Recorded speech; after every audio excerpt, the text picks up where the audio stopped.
Sejam muito bem-vindos ao Mesa de Debates. Aqui quem está falando é o Guilherme. Vamos dar sequência aqui na nossa programação da semana, conversando, debatendo aqui sobre as eleições de 2024, conversando, né, com os candidatos aí que estão concorrendo ao cargo de vereador, né, e alguns também aí de prefeito, né, e fazer o debate político que a gente precisa fazer neste momento e para além desse momento. Então, dando sequência aqui na nossa programação, eu estou aqui com a professora Flávia, né, que não é a mesma Flávia que veio para o canal, né, há umas horas atrás, né, essa está sendo candidata pelo PSTU, né, a vereadora aí, né, pela cidade de São Paulo, e vamos conversar, debater com ela, né, sobre um pouco da sua candidatura. Então, Flávia, antes da gente começar, por favor, fale um pouquinho aí de você. Oi, Guilherme.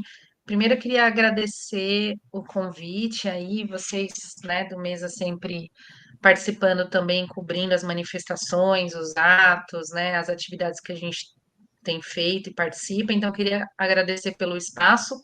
É um prazer estar aqui com vocês. Eu sou professora de sociologia da rede estadual aqui de São Paulo. Sou moradora aqui da Brasilândia. Na verdade, eu nasci aqui no bairro, cresci aqui, a minha família está aqui na Brasilândia já há 3 gerações, então sou cria da periferia mesmo. E fui estudar no Paraná, né? Estudei sociologia lá, ciências sociais. Agora eu tô e voltei para dar aula no bairro que eu nasci aqui. Então eu tô desde 2011 como professora aqui na escola aqui do bairro.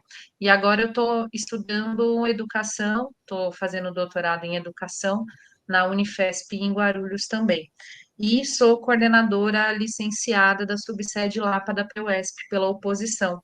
Aqui na educação a gente constrói o coletivo Reviravolta na Educação, que é da oposição à direção, à atual direção da PUESP. Perfeito, Flávia. E a primeira pergunta que eu faço, qual é o propósito, né, da sua candidatura? Olha, a gente do PSTU teima em participar das eleições, né, Guilherme? Porque essas eleições são, como a gente costuma dizer, um campo de cartas marcadas mesmo. Não tem espaço realmente igual, né, democrático, como se fala, para os partidos como o nosso, que cada vez, conforme vai avançando uma nova reforma política, eles vão dando um jeito de concentrar ainda mais o poder, né, nas mãos daqueles que já estão no poder. Então, os partidos como o PSTU acabam tendo várias barreiras a mais para poder simplesmente participar. Então, por exemplo, a verba partidária, o espaço na TV, a gente não tem, simplesmente não tem espaço na TV. Vocês viram que teve o debate da Band, que foi um debate, né, um show de horrores completo, e o Altino, que é o nosso candidato a prefeito pelo PSTU, metroviário, lutador, que muita gente conhece porque foi um companheiro que enfrentou o Tarcísio frente a essa luta contra a privatização da Sabesp, do metrô e da CPTM, inclusive foi demitido nessa luta e agora recentemente reintegrado a partir da mobilização da classe trabalhadora. Ele não foi simplesmente convidado para participar do debate. Então, esse é um problema muito grande, né? Então, para a gente insiste em participar das eleições, porque o PSTU tem um programa, não só um programa de governo, mas um programa de poder para a classe trabalhadora. O que a gente acha? A gente acha que a política ela não tem que ficar concentrada naqueles que trabalham para os ricos, né? Não tem a Câmara dos Vereadores, a prefeitura, não tem que ser um balcão de negócios que hoje para manter os interesses dos grandes empresários.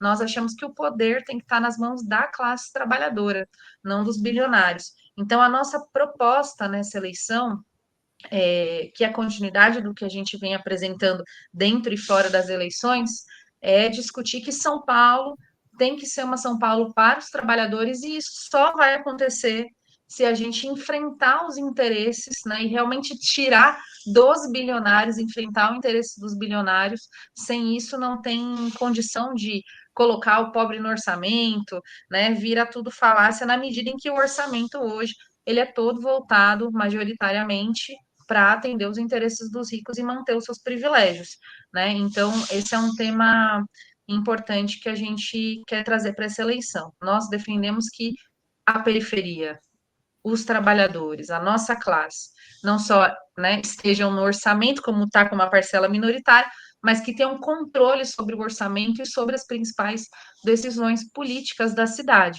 É isso que faz com que a gente apresente a minha candidatura, a candidatura dos demais companheiros que vão ser vereadores nossos pelo PSTU aqui na cidade de São Paulo, e também a do Altino como candidato a prefeito pelo partido.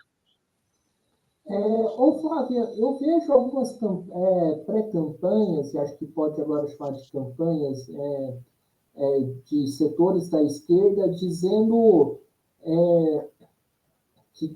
que vai governar para todos, dizendo que é preciso ter uma cidade mais inclusiva, né?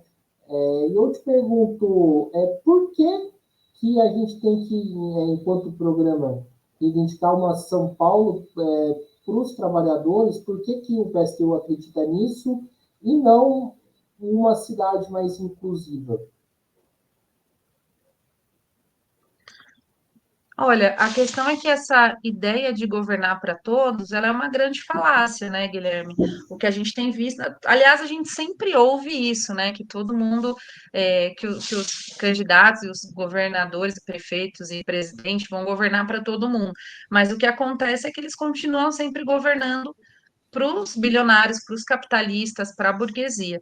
E isso vem cada vez mais se consolidando como uma proposta de governo dentro do campo da chamada esquerda institucional, vamos dizer assim, como o PT, o PSOL, né, que agora oficializam aí a frente ampla, né, que elegeu o Lula junto com o Alckmin, e o Alckmin, a gente que é professor, sabe bem o que significou ele aqui na luta contra a reorganização das escolas, né? Os estudantes ocuparam as escolas e derrotaram esse projeto do Alckmin lá em 2015, e o Alckmin volta, não mais como governador de São Paulo, mas como vice-presidente do Lula, fazendo, junto com o Lula, né, esse governo de frente ampla, amplíssima, que vai desde PT, PSOL, até o Republicanos do Tarcísio, por exemplo, que agora quer vender e militarizar escolas em São Paulo, né? Então, essa frente ampla, amplíssima, ela serve para manter a governabilidade no momento, a governabilidade dos capitalistas no momento em que, com a crise estrutural do capital, eles vêm cada vez mais se organizando para arrancar o couro da nossa classe de forma mais brutal, né?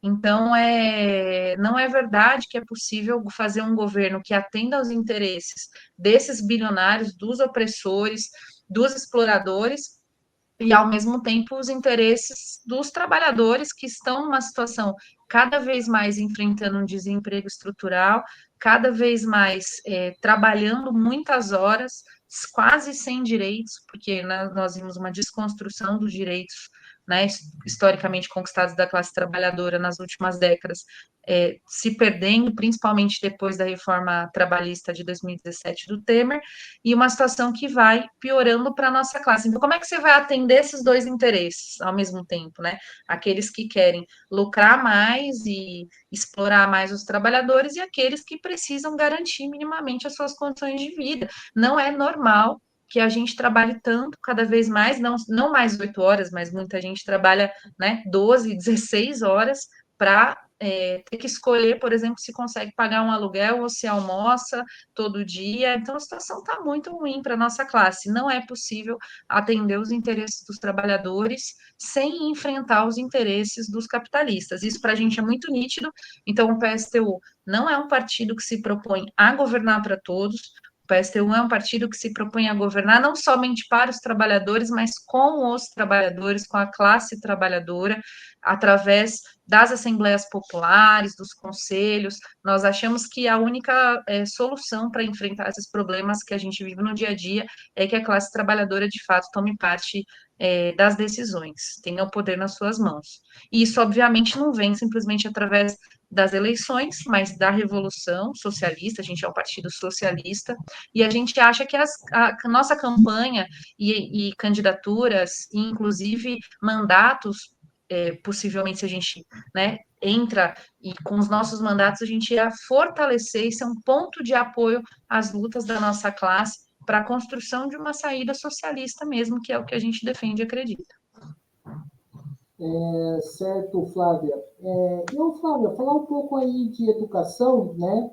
E a pergunta que eu faço, como que uma candidatura sua pode ajudar, por exemplo, na luta contra o projeto Escola Cívico-Militar e as privatizações, as gestões das escolas?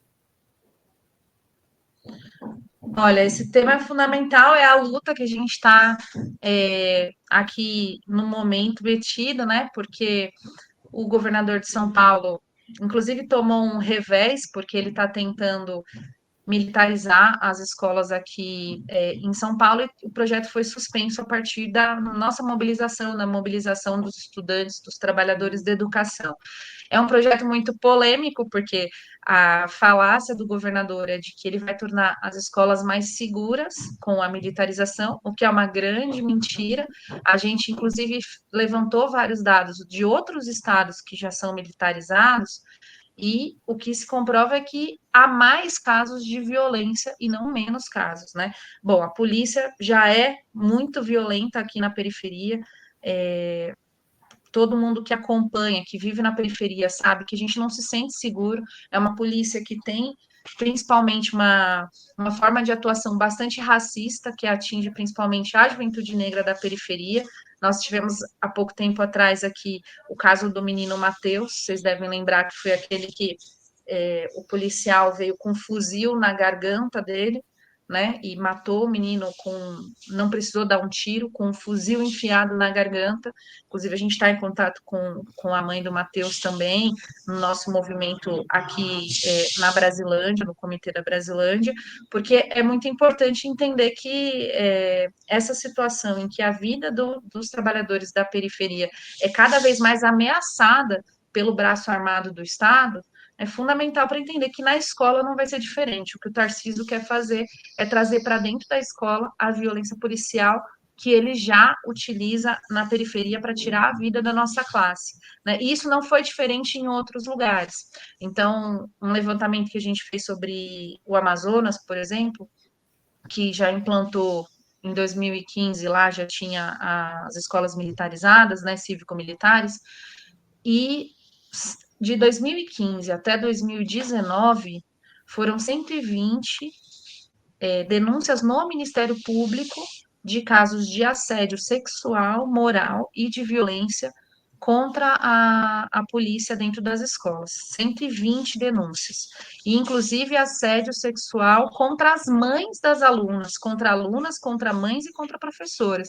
Então, isso mostra o escândalo que é, né? Em Brasília, teve um caso de um grupo de estudantes que teve que retirar um painel sobre consciência negra, porque os militares, né, disseram que não estava permitido aquilo, a aluna questionou, ela foi levada para a delegacia. Então, quer dizer, uma censura que está sendo implantada através desse projeto, né, e aqui na Brasilândia a gente teve um caso recente de violência a partir de uma mobilização dos estudantes aqui na Escola Solimeu, que estavam lutando contra o fechamento de salas de aula, e a polícia foi acionada e veio com a viatura. Vocês devem lembrar daquela cena horrível da viatura atropelando os estudantes que estavam ali protestando pelo direito de estudar. Ou seja, né, essa polícia não vem para proteger, vai aumentar a violência, como a gente tem dito. Outra questão é o problema da própria desigualdade educacional, porque para os filhos dos ricos não vai ter polícia dentro da escola, eles são educados para mandar, né, não para aprender a obedecer. Agora, para os filhos dos pobres, eles querem colocar a polícia para supostamente resolver os problemas que o próprio governador cria, né? Então, o Tarcísio quer cortar quase 10 bilhões da educação paulista, né? O Tarcísio quer privatizar 33 escolas, já tem um leilão marcado para setembro, para vender escolas, que vão passar para a administração da iniciativa privada, lotou as salas de aula, fechando outras, está demitindo professores, que agora já são pela primeira vez mais de 50% professores com contratos precários no Estado, e aí ele fala que ele vai resolver todos esses problemas com polícia, ou seja, um absurdo completo, inclusive com interferência na questão pedagógica, né? Porque ele fala que não, por isso que está sendo julgado lá no STF, porque os militares da reserva vão pelo projeto do Tarcísio, vão dar atividades, vão ministrar atividades extracurriculares. Então, vão dar aula de civismo, de democracia, sobre os três poderes. Então, eles vão interferir diretamente no currículo, vão, né, propagar a sua ideologia de extrema-direita a partir desse projeto. Então, para a gente do PSTU e o nosso programa é isso, porque o Tarcísio está fazendo e o Nunes aqui em São Paulo para agradar a sua base bolsonarista, já falou também que quer militarizar as escolas, né? Então, o nosso programa é radicalmente contra a militarização das escolas, porque escola não é quartel, contra a privatização das escolas, porque nós não educação é direito, não é possível que empresas queiram ganhar lucro a partir do direito à educação, né? Inclusive, nós somos a favor de passar para as mãos do Estado as grandes redes de educação que lucram muito com a educação básica e com o ensino superior, né? E, enfim, não favorecem aí, priorizam o lucro e não o direito à educação, que deveria ser igual para todos, né? Provocando uma desigualdade educacional. Esse tema da privatização, desculpa me estender um pouco sobre isso, Guilherme, mas eu acho que esse tema é importante, porque hoje, aqui no município, a gente já tem, né, assim como na saúde, na educação infantil, 80% dos centros de educação infantil já são privatizados através das OS, das 6 conveniadas, que chama, né? Então, as trabalhadoras, por exemplo, da educação infantil em São Paulo, que estão nessas conveniadas, elas já não têm os mesmos direitos que os trabalhadores concursados pela prefeitura. E sempre foi um programa do próprio movimento de professores, e nosso também, a incorporação, né, de todos os terceirizados, e nesse caso das conveniadas, tem que passar todas para as mãos da prefeitura, e abrir concurso público, e dar estabilidade para todo mundo e tudo mais. E a gente vê que da direita à esquerda oficial aí, né, da direita do Marçal, Nunes, né, da extrema direita até o PSOL, que agora está nessa frente com o PT, e com outros também, né, com Rede, com todo mundo, eles não defendem acabar com a privatização. Na verdade, se você olhar o programa do Boulos, ele defende manter as OS, manter as conveniadas a partir de uma regulamentação, ele fala que tem que regulamentar, mas ele não defende acabar com essa privatização na educação infantil, que hoje é um grande problema na educação paulista. Então, paulistana, né? Então, a gente defende aí que seja diferente da proposta do Boulos e do PSOL, que de fato seja municipalizado e toda a oferta seja feita e garantida a partir da própria prefeitura, com o controle da comunidade, dos trabalhadores da educação, dos pais e dos estudantes. Certo. Flávia, uma coisa que eu vi, né, na Assembleia de Abril, que eu pude estar presente, que ocorreu na Praça da República, é que tinha uma ótima oportunidade de acontecer uma greve dos professores que, infelizmente, não aconteceu, né? Eu acho que eu já falei para você que eu já fui professor, inclusive em 2013 a praça não estava nem a metade cheia do que estava e a gente fez greve. E a pergunta que eu faço é o seguinte: se tivesse tido uma paralisação dos professores naquela época, A correlação de força, né, em relação a essa luta, né, contra o Tarcísio e a escola cívico-militar e as privatizações das escolas, ela seria diferente? Seria mais favorável aos professores? Cara, olha, com certeza, aquele momento nós estávamos numa luta muito importante dos professores da rede estadual, né? Com uma disposição de luta importante, você viu que as assembleias no início do ano estavam bem cheias, como há muito tempo não se via. Desde antes da pandemia, a gente não via tanta gente, tantos professores assim. Inclusive, muitos professores da chamada categoria O, que são os professores com contrato temporário, que mal podem faltar, porque tem um contrato super frágil, né, uma relação de trabalho frágil, estavam lá, mesmo assim, mostrando a disposição de luta. E o que a gente viu ali foi a direção majoritária do sindicato, né, a direção estadual do sindicato, que hoje é ligada exatamente ao PT, a articulação sindical, ao PCdoB e a vários setores do PSOL, a maioria do PSOL, fizeram ali uma enrolação, na verdade, para não sair uma greve, para não sair uma mobilização, jogaram a Assembleia para depois de muito tempo, né?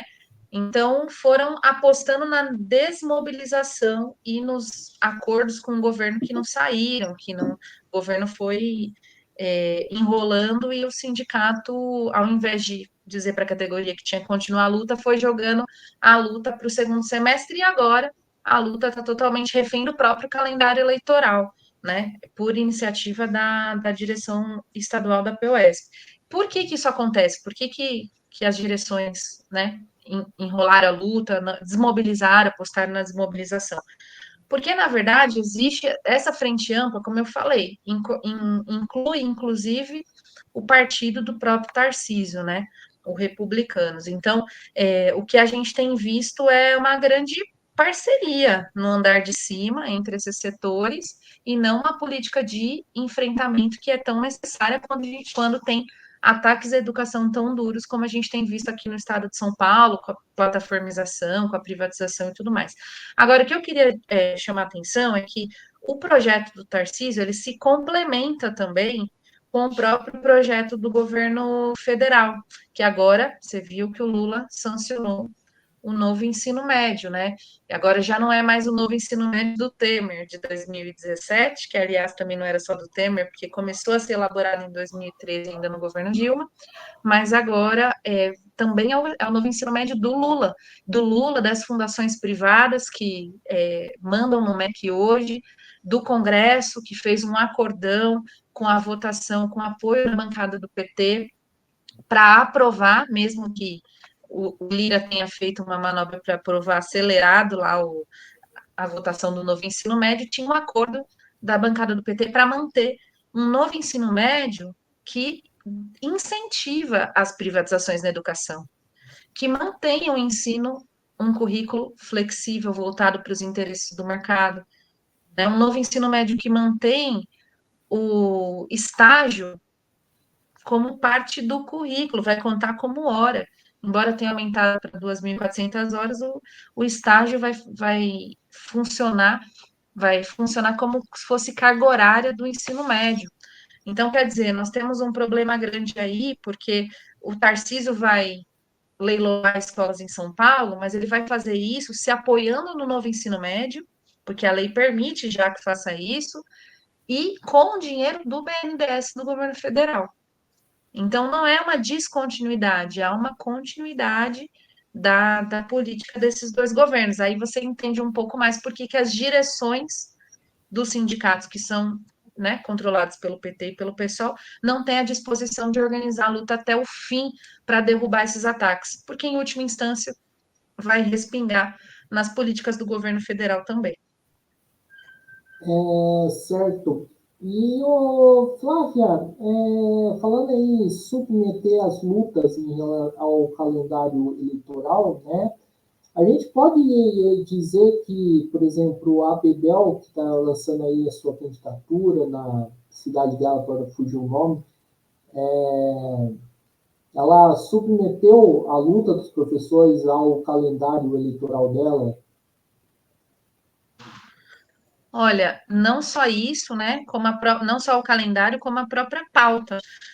Ontem nós estivemos na Paulista, foi o ato do Dia dos Estudantes, o ato nacional do Dia dos Estudantes, e tinha uma grande manifestação, foi bastante importante, mas teve um racha na manifestação. Um setor que foi corretamente para a Praça da República, ali para a Secretaria da Educação, exigir derrubar a militarização das escolas, exigir a revogação integral do novo ensino médio, que a gente foi com esse setor, mas teve um setor que foi para a Assembleia Legislativa, que é o local onde eles estão deslocando todas as pautas, né? Tudo vai parar na Assembleia Legislativa, porque não é para ter um enfrentamento direto com os governos, é para servir de palco. Essas lutas estão servindo de palco para os parlamentares que estão lá hoje se utilizando desse espaço para se reafirmar como alternativa e não para mobilizar e apoiar de fato a mobilização para impor derrotas aos governos. Então, ontem um setor que foi para a Assembleia Legislativa, o setor dos estudantes, foi com a pauta especificamente sobre a questão dos juros, né, que é a principal eixo de campanha aí do PT, como se fosse resolver o problema do país com a questão dos juros, simplesmente reduzindo juros. Na verdade, desviando aí um processo de luta importante que até aqui impôs uma derrota parcial ao Tarcísio, mas que precisa continuar a mobilização para enterrar de vez esse projeto autoritário aí. Certo. Só, eu falei que fugiu o nome, lembrei agora, Piracicaba. Flávia, continuando aqui a nossa conversa, né, agora indo um pouco aí falar dos candidatos a prefeito, né, no debate eleitoral, né, da Band, da qual o Altino não esteve, né, depois, inclusive, o Altino esteve no mesa de debates, o Pablo Marçal comentou aí sobre, né, aprender empreendedorismo nas escolas. O que você acha sobre essa proposta? Essa conversa do empreendedorismo é uma grande balela, né?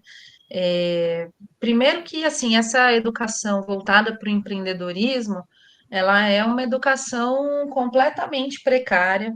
A gente tá, vocês viram aqui em São Paulo, teve um escândalo, né?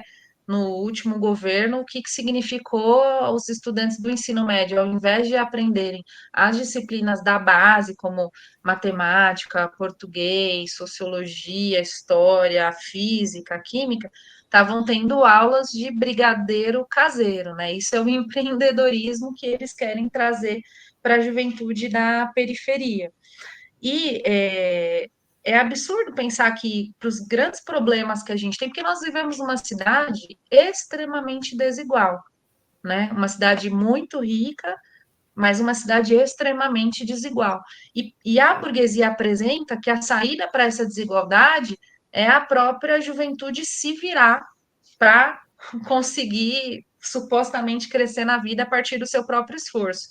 Mas eu te pergunto, né, dos grandes burgueses que estão aí, quem foi que subiu na vida com seu próprio esforço, né? Eles só têm duas mãos como a gente. Então é muito nítido como, na verdade, eles só conseguiram subir na vida a partir da exploração da classe trabalhadora, né?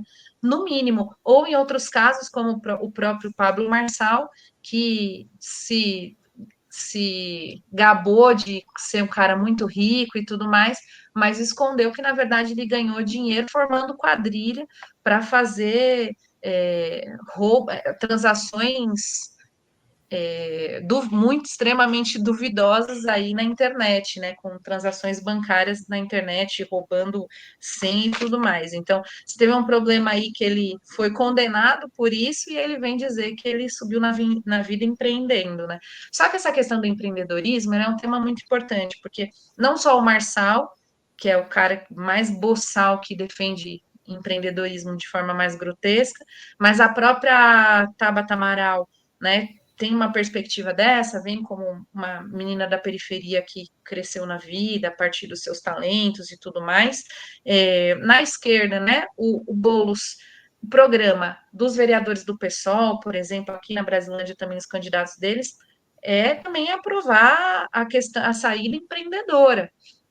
E o problema é que isso não é uma saída para a nossa classe, é uma forma de manter esse discurso burguês, na verdade, de que a responsabilidade pelo crescimento individual, né, por subir na vida, está na capacidade de cada um e no esforço de cada um, que é uma forma de justificar que o fracasso é culpa nossa, né, que o fracasso é culpa de quem está na periferia, que o fracasso é culpa da classe trabalhadora, mas é uma grande mentira. Por exemplo, se for pegar os dados, né, dos empreendedores, das mulheres empreendedoras no ano de 2023, 41% das mulheres só ganha menos de um salário mínimo. Então, inclusive, os homens, 10% representa isso, 41% das mulheres. E no caso das mulheres negras empreendedoras, elas têm uma renda média 74% menor do que a dos homens brancos empreendedores. Então, quer dizer, reproduz uma desigualdade, né? Não é verdade que as pessoas vão empreender e vão ficar ricas e vão subir na vida. Na verdade, o que a gente precisa é combater essa sociedade desigual, questionando essa forma de acumulação a partir da exploração do trabalho alheio, né? Que é assim que a burguesia fica rica, explorando a classe trabalhadora. Não é tendo grandes ideias e esforço empreendedor, não. Então, nós não defendemos essa perspectiva. Nós defendemos, sim, que as pessoas tenham emprego, que as pessoas tenham direitos trabalhistas, que as pessoas consigam trabalhar, e mais do que isso, que ninguém tenha tanto que não precise trabalhar, né? E que as pessoas não sejam obrigadas a trabalhar para os outros para serem exploradas. Por isso que nós defendemos um poder da classe trabalhadora e que a economia seja organizada coletivamente para que ninguém seja explorado e para que ninguém seja explorador. Certo. E, ô, Flávia, a gente estava falando, né, você estava falando um pouco do novo ensino médio, né? A primeira pergunta que eu faço é qual que é o impacto que já tem dentro das escolas, né? Porque eu lembro que no ano passado eu fui acompanhar as eleições da POSP em São Paulo, né? Eu vi que a grade curricular assim, mudou de uma forma assustadora, né? Às vezes a gente acha que o que era ruim não podia piorar, né? Que não é que estava boa a escola, mas sim, pode piorar. O novo ensino médio, que de novo não tem nada, na verdade é um aprofundamento de uma política neoliberal para a educação que já vem sendo implantada ao longo das últimas décadas, né? Ele tem um problema gravíssimo, porque ele tem uma parte o currículo foi dividido em duas partes. Uma parte que seria básica, e uma parte flexível, que é esse brigadeiro gourmet da vida aí, o empreendedorismo da vida, projeto de vida e tudo mais, certo? Para colocar essas disciplinas voltadas para o mercado, que na verdade são voltadas para o estudante conseguir se virar nesse mercado de trabalho totalmente flexível, onde não tem direito trabalhista. Então, para que serve essa reforma do ensino médio? Para adaptar o estudante para essa realidade do desemprego, para ser uma juventude desempregada e para conseguir se virar por conta própria, sendo resiliente, entendendo que é natural, a condição dele é isso mesmo, ele tem que aprender. Se ele não conseguir nada da vida, é porque ele não planejou o suficiente, não desenvolveu o seu projeto de vida, é para culpar o estudante pela sua própria desgraça, resumidamente, tá? É para isso que serve o novo ensino médio. Bom, aí ele divide o currículo em duas partes, uma parte básica e uma parte flexível. Para manter essa parte flexível, enxugou toda a base. Então, o que acontece? Você aumenta muito a desigualdade entre a educação para os filhos dos ricos e para os filhos dos pobres. Porque os filhos dos ricos vão ter todo o ensino básico, e o dos pobres vão ter esse ensino básico enxugado, para poder ter esse ensino flexível. Aí agora, a versão do Lula, do governo Lula, fez o quê? Aumentou de novo para 2.400 horas a parte básica.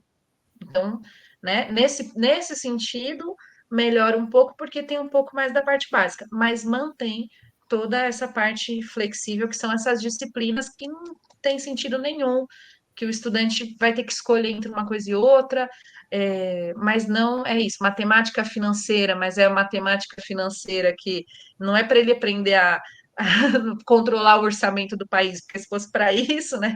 Mas não, é para controlar suas finanças individuais, então, que não tem, né? Que finanças, né? O Altino estava falando ontem que a filha dele estava falando que o netinho dele tava vendo matemática financeira.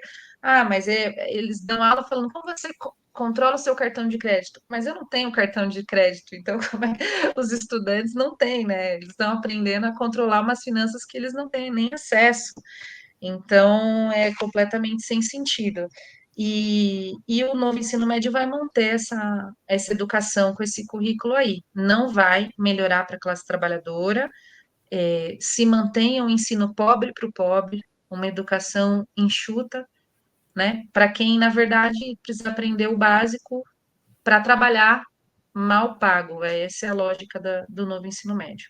Por isso que a gente defende a revogação integral dessa reforma, e que um novo currículo seja organizado e construído com os trabalhadores da educação, com os estudantes, com os pais e com as universidades, para pensar um currículo voltado para as necessidades, para desenvolver as crianças e adolescentes, né, nas suas potencialidades físicas, culturais, psicológicas, intelectuais, e não para agradar os interesses do mercado.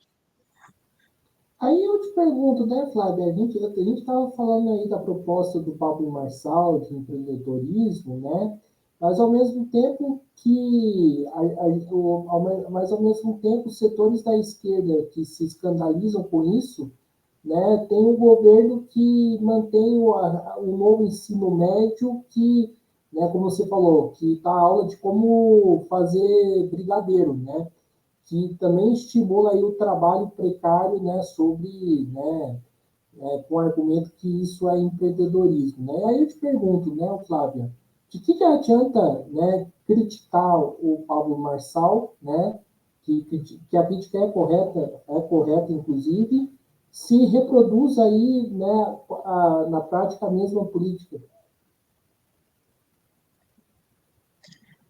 Exatamente. É por isso que uma posição de um partido de esquerda socialista, revolucionária, como é o PSTU, não pode reproduzir, né? Como a gente de fato não reproduz esse limite que o pessoal reproduz, né? Que é, na verdade, se manter propondo propor continuar governando para manter os privilégios dos mesmos de sempre. Então, o pessoal está propondo o quê? Administrar o capitalismo, administrar a cidade para manter todas as desigualdades que a gente falou até aqui, né? Para manter o poder nas mãos da burguesia, na verdade, é governar para eles. Então, a proposta do pessoal, ao não ultrapassar esse limite, não chamar os trabalhadores a confiarem nas suas próprias forças, né, e a romper o poder, chama, na verdade, os trabalhadores a confiarem na política de aliança de classes, né, a confiar que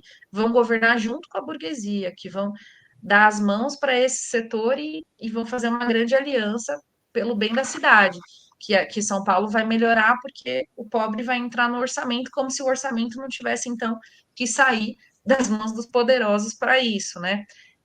Então, a gente questiona essa perspectiva, que é uma perspectiva de manutenção da ordem burguesa, de manutenção do status quo, e que não vai trazer para a classe trabalhadora um avanço real nos seus problemas. Pode trazer medidas temporárias, parciais, né?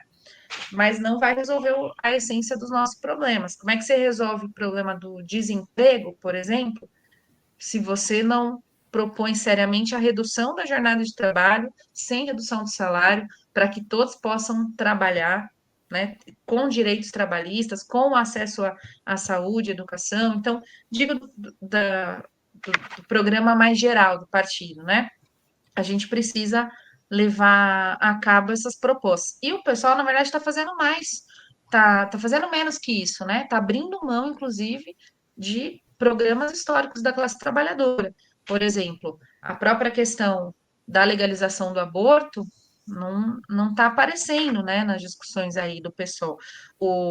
A questão da privatização, como eu falei, que foi incorporada aí, né, defendendo as privatizações, a manutenção das privatizações, no caso dos 6 conveniados, por exemplo, a questão da Palestina, que o Boulos falou que não é candidato a prefeito de Tel Aviv, então não vai defender os palestinos, apesar do genocídio que a gente está vendo na Palestina nesse exato momento, para manter os seus acordos com a Faria Lima. Então, no fim das contas, acaba fortalecendo o terreno para que a extrema-direita siga ocupando um espaço aí de radicalidade que, na verdade, a esquerda precisaria ocupar, de ruptura ao sistema, né? Para não deixar esse espaço na mão da extrema-direita. Flávia, recentemente teve uma manifestação popular por moradia em frente à Caixa, né? Eu gostaria que você falasse um pouco, né, do que se trata essa manifestação. Então, a gente estava lá com o movimento Luta Popular, né, que é um movimento ligado à CSP com Lutas, que luta por moradia, que está presente em várias ocupações aqui em São Paulo,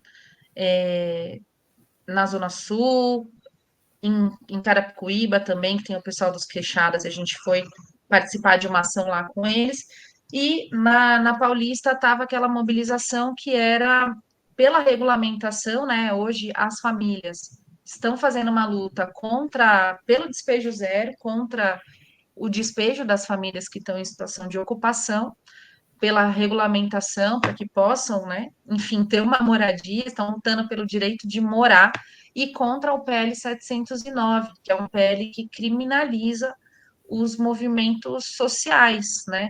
Inclusive os movimentos indígenas que lutam pela recuperação dos seus territórios, né? E hoje a gente está vendo lá no Mato Grosso do Sul os Guarani Kaiowá sofrendo uma violência sistemática lá, né? O governo federal retirou as, a, a Força Nacional que deveria estar lá para proteger, mas parecia mais jagunço dos ruralistas, e eles também podem ser criminalizados por esse PL 709 que vai para o Senado. Então, a reivindicação das famílias que estavam ali do Luta Popular era um dia de luta nacional pelo despejo zero, pelo fim dos despejos, defendendo o direito à moradia e contra a SPL que criminaliza a luta dos movimentos sociais e que, inclusive, eles, em outros momentos, estavam cobrando também que o próprio Boulos, que vem do movimento de moradia, né, se pronunciasse contra esse PL e ele não levantou essa bandeira. Então, é uma questão também bastante preocupante, porque é gravíssimo, assim, né? Além de não garantir o direito básico, que é o direito à moradia, o próprio Estado ainda quer criminalizar aqueles que lutam para defender esse direito, é gravíssimo. Então, nós defendemos, nós do PSTU, o despejo zero, a regulamentação das ocupações, para que todo mundo tenha o direito de morar, que é um direito básico da população. Não pode ser privilégio, não pode ser que as pessoas trabalhem tanto e não tenham o direito de morar.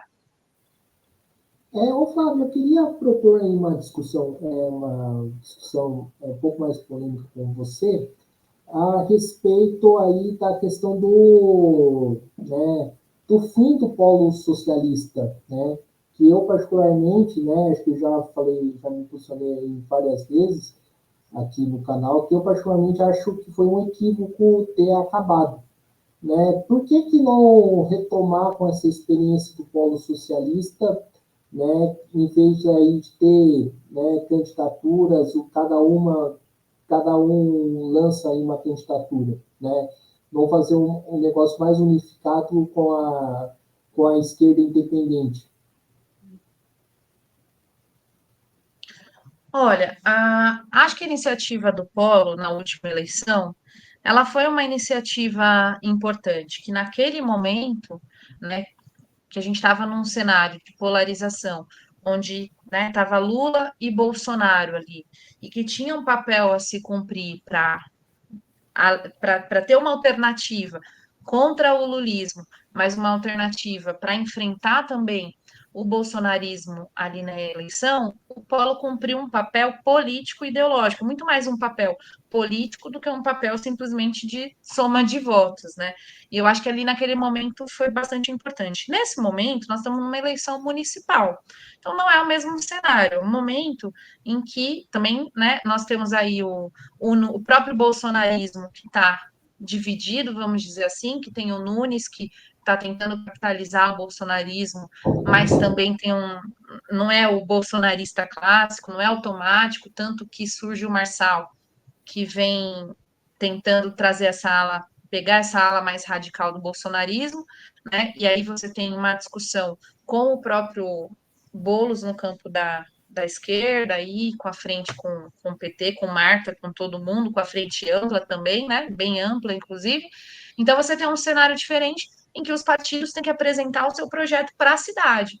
Então, nesse momento, a gente achou que era mais interessante que cada partido e que cada organização pudesse, dentro desse cenário, que não era o mesmo cenário que a eleição passada, apresentar o seu projeto para a cidade, com as suas diferenças, né? Apresentei todo o espaço para apresentar programaticamente as suas diferenças.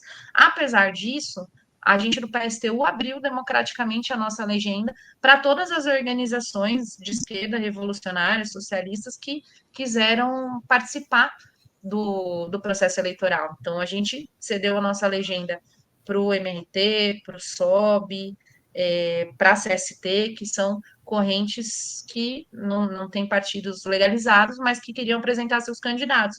Então, todas elas vão estar na legenda do PSTU, inclusive a CST já declarou o apoio à campanha do Altino, está fazendo esse apoio publicamente, acredito que os outros também. Então, assim, na prática, a gente tem hoje todas essas candidaturas no PSTU, tranquilamente representadas, e com a liberdade que cada um vai apresentar as suas propostas e fazer a sua discussão para a cidade. Eu acredito que o polo é uma tática, ele não é. Ele pode ser utilizado, não quer dizer que não vai ter em outros momentos, mas que para esse cenário eleitoral a gente optou por não fazer, porque é um cenário diferente do que a eleição anterior. Mas eu tenho uma preocupação aí, ô Flávia, como que a gente, né, unifica, né, os revolucionários, o setor que reivindica a independência de classe? Porque o que eu vejo é que cada organização, tudo bem, isso é importante, a construção, né, do partido, cada organização, né, se constrói e não tem um diálogo, uma unificação para poder fortalecer essas organizações. Essa é a grande questão. Algo para além das eleições municipais, para além algo que seja eleitoral. Eu acho que esse debate mais de fundo tem a ver com. A gente não acha que a saída para organizar a esquerda revolucionária seja hoje fazer uma frente ampla da esquerda revolucionária, né? Até porque realmente são organizações diferentes, que têm origens diferentes, que têm propostas e programas diferentes para várias coisas. No que é possível, a gente unifica. Então, unidade de ação nas lutas, por exemplo, a gente faz inclusive com setores que nem são oficialmente da esquerda.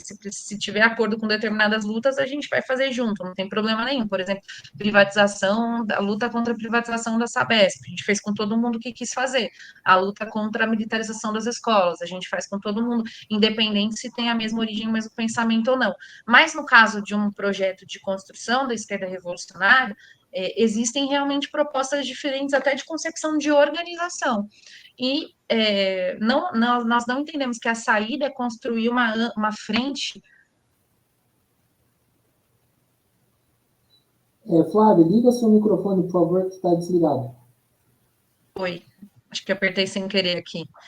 Então, e a gente não acha que a saída é construir uma frente revolucionária que transforme todas essas organizações em uma única organização, praticamente.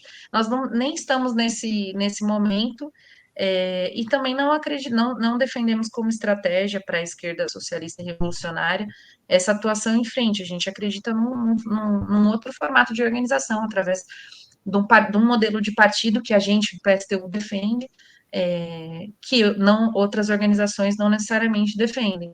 Então é todo um debate que acho que a gente vai amadurecendo aí. Eu sei que desse campo da esquerda tem algumas organizações que defendem esse formato, mas a gente não defende, inclusive avaliando exemplos do que aconteceu em outros lugares, por exemplo, a própria FIT na Argentina, que aí é um debate que a gente pode depois aprofundar em outro momento, mas a gente não acha que o balanço é extremamente positivo. A gente também tem críticas a esse processo, inclusive na forma como se relaciona com o próprio parlamento, com a própria democracia burguesa.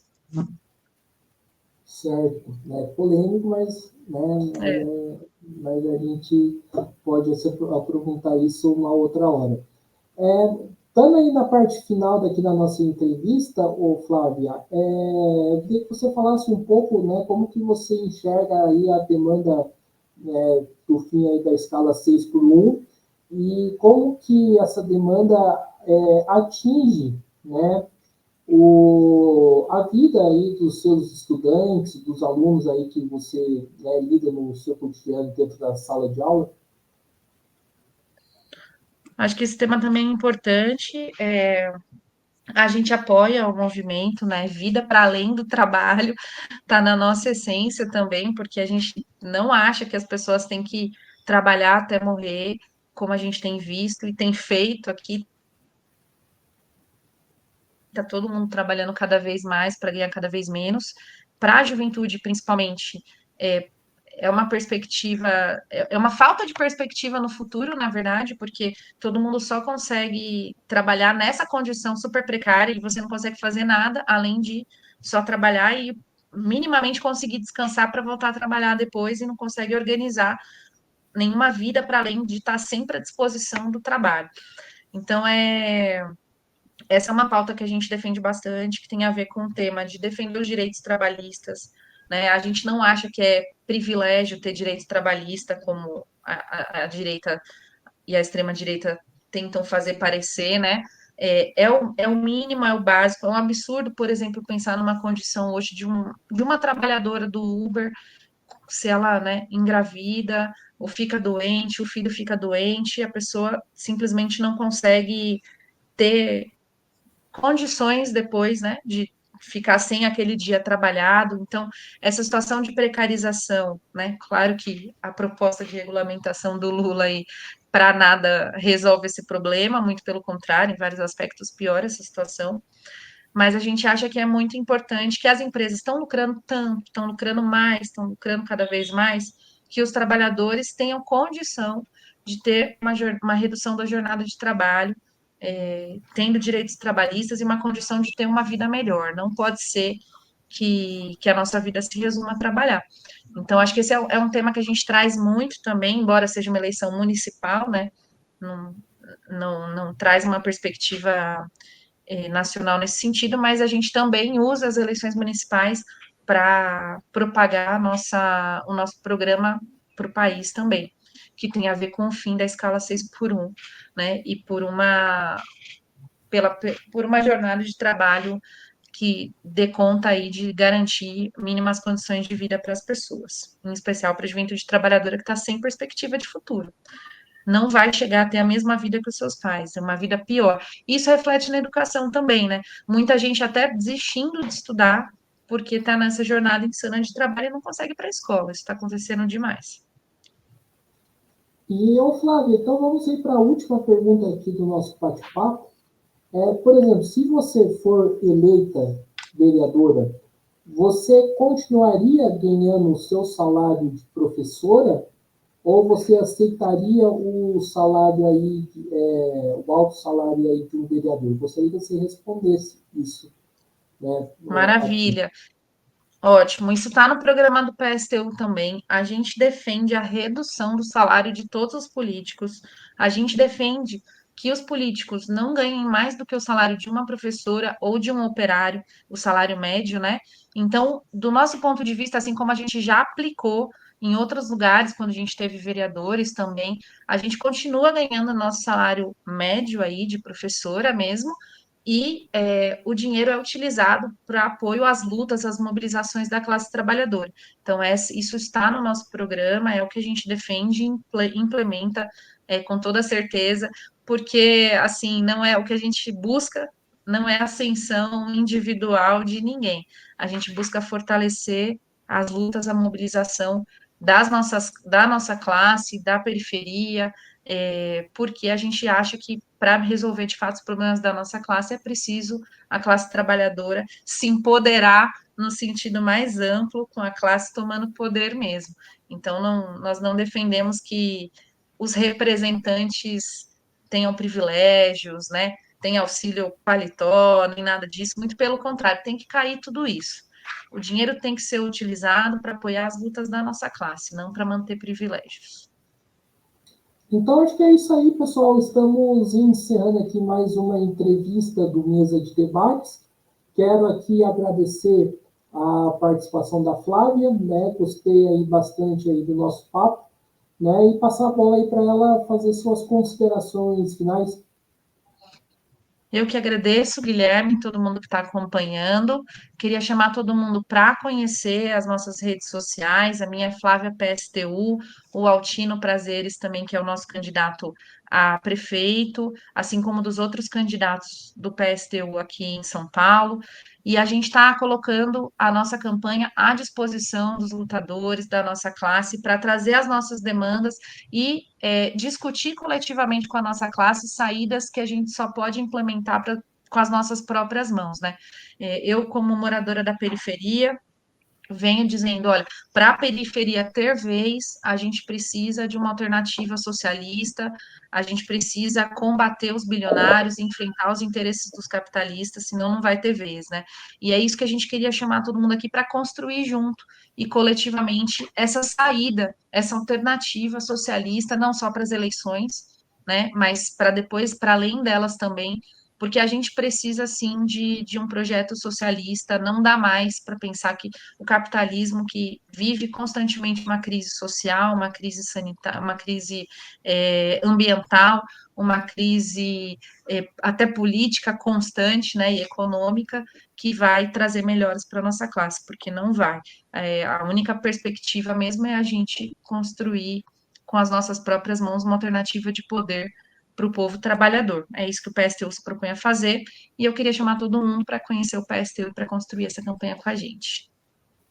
Perfeito. Então, mais uma vez aqui agradecendo a Flávia, também agradecendo a você que estiver nos assistindo. Peço que se inscreva no canal podcast Mesa de Debates Que Tudo Um Pouco e acompanhe o nosso trabalho. Curta, compartilhe, comente aqui as nossas entrevistas, matérias e programas e siga a gente nas redes sociais. Nós estamos no Facebook, TikTok, Instagram e no Quai. E quem puder, contribua aqui com o nosso Pix 385-007-028-00 CPF. Então é isso aí, pessoal. Por hoje é só. Um forte abraço e fui.